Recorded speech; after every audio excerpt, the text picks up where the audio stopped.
It's always so tempting, as like a sports commentator, to just kind of be lazy.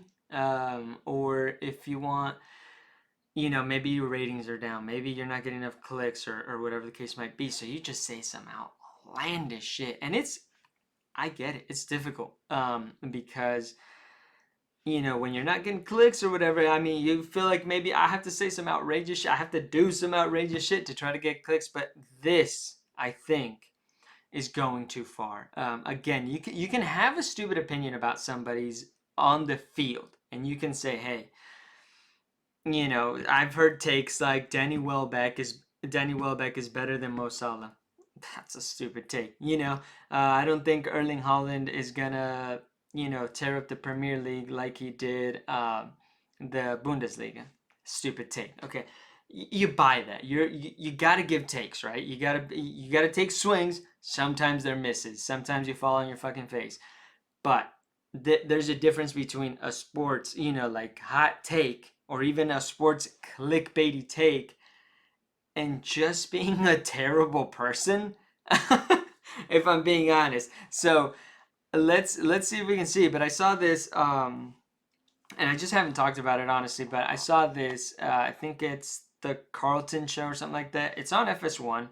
It's in the morning. I think before what's before Undisputed, I think it is. Anyway, so it's the show before that, and they have a Dak take that is almost insane. Yeah, it's almost insane. It's almost insane. No, it is insane. It's not insane. It's ridiculous, and it makes you think like, so did they just put anybody on TV or like like God, man, it just happens everywhere. It really does. But let's hear some of this. Dak Prescott will be a father soon in March.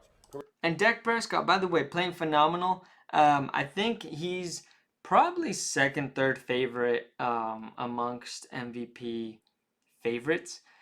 He's slowly making his case. I know that there's this whole thing about him just beating up on teams with not with winning records. He can't win, but he's playing great, and the Seahawks game was really good too. So let's see.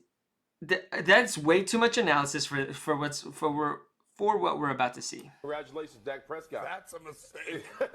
My point is It's a mistake to become a father, is how we're starting that out.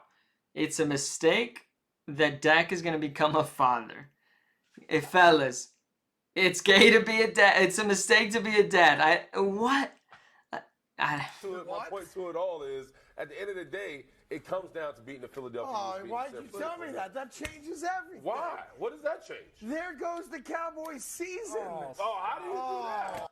There goes the Cowboys season that Dak is going to be a father. Okay. No, they just announced the Are you pregnancy. not a fan of fatherhood? I am a big fan of fatherhood. I'm blessed with 4 beautiful, healthy children. So. And this is also out of pocket, and just like people catching strays here. You have beautiful kids. You guys have kids as well. He just like, our kids are beautiful. Your kids exist. Whatever.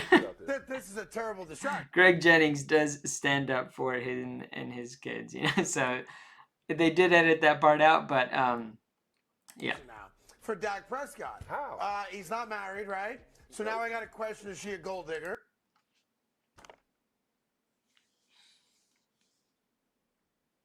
Now you have to question if she's a gold. Why do you have to question if she? There's nothing to do with you. Oh, that's crazy, man. I don't. It's just so ridiculous to think that he has entered this journey to become a father, and some random dude is just gonna question if she. He's basing this on no information, by the way. He has no idea who the young lady is. He has no idea what the relationship has been up until this point. He just knows that he's not married, so now he's questioning if the young lady is a gold digger. That seems ridiculous to me. No, she might not be. I gotta question it, right? Number Why do you have to question that? That's what I'm saying. Like, why does he think he has to question it? He's doing something as a person outside of the football field, but this guy feels like he has to question it because of reasons? Number 3, you got everything going great. The last thing you need now is the distraction. The last thing you need now is a distraction. Now, I understand that I'm sure fatherhood is a distraction, but at the same time, I am absolutely not buying it from Carlton there that's what he meant, that being a father is gonna be the distract. I think he's just like, listen, hey man, now the kid's fucking crying and you got a gold digger and she's nagging you. Girls be shopping. Like, I feel like that's what he's trying to say. And it's just, again, utterly ridiculous what players are people, and what they choose to do outside. You can criticize and scrutinize them for what they do on the field, but it is absolutely ridiculous for you to think that you have to comment on what they do in their personal lives. That's insane. So I mean, there's been a couple more insane things that have happened, that we might have to rank, how ridiculous some of these talk shows have been, but we'll leave it at there for now. And I think some of these quotes that are under the video are pretty accurate. Dak hate is completely ridiculous. They never say this about another QB. Exactly. If somebody gets engaged, is he gonna say the same thing? Like, I don't. It's just, listen, man. People can live their lives. Please go outside, talk to a person, just to like remember what it's like to be a person.